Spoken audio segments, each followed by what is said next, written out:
পেঁয়াজ পাতা দিয়ে গুঁড়া চিংড়ি এভাবে তো আপনারা রান্না করে খাননি। একবার যদি রান্না করে খান তাহলে বারবার বানাতে চাইবেন। প্লেটের ভাত নিমিষেই শেষ হয়ে যাবে, এতই মজা। পেঁয়াজ পাতা দিয়ে গুঁড়া চিংড়ির তরকারি খুবই টেস্টি। একবার হলেও বানিয়ে খেয়ে দেখবেন।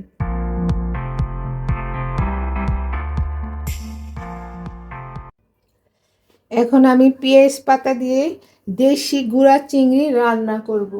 এগুলা হচ্ছে দেশি গুঁড়া চিংড়ি। আমি কেটে ধুয়ে পরিষ্কার করে আমি ভাজা করে নিয়েছি মরিচ হলুদ মশলা মাখিয়ে। আর এটা হচ্ছে ধনে পাতা, এটা হচ্ছে টমেটো,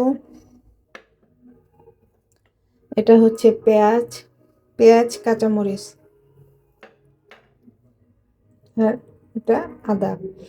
আমি এই আদা আর 1 চামচ হলুদ, সামান্য একটু মরিচ গুঁড়া দিয়ে আমি এই পেঁয়াজ পাতাটা গুঁড়া চিংড়ি দিয়ে রান্না করব। আমার পেঁয়াজটা ভাজা ভাজা হয়ে গেছে। এখন আমি মশলাটা দিয়ে দিব। একটু হচ্ছে আদা রসুনের পেস্ট, আমি 1 চামচ হলুদ দিয়ে দিলাম, সামান্য একটু মরিচ দিয়ে দিই,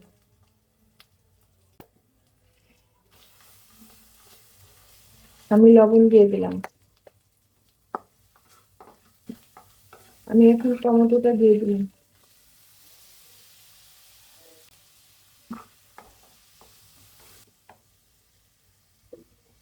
এখন আমি পেঁয়াজ পাতাটা দিয়ে দেব।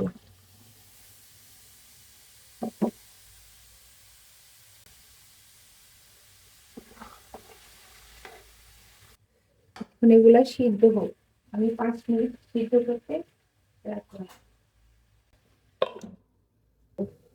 পেঁয়াজ পাতাটা আমার সিদ্ধ হয়ে গেছে। এখন আমি ভেজে রাখা গুঁড়া চিংড়ি, দেশি চিংড়িটা দিয়ে দিব।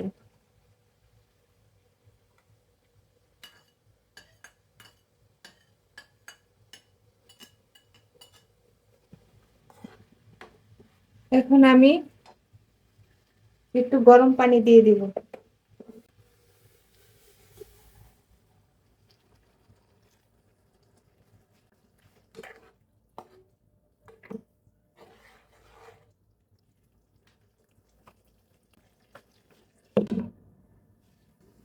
আমার তরকারিটা করে এখন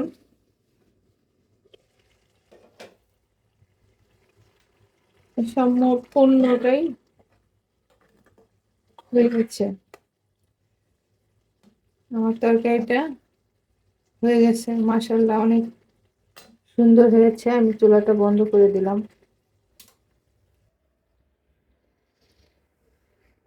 এটা পেঁয়াজ পাতা দিয়ে দেশি গুঁড়া চিংড়ি এভাবে আমি রান্না করেছি, খেতে দুর্দান্ত মজা।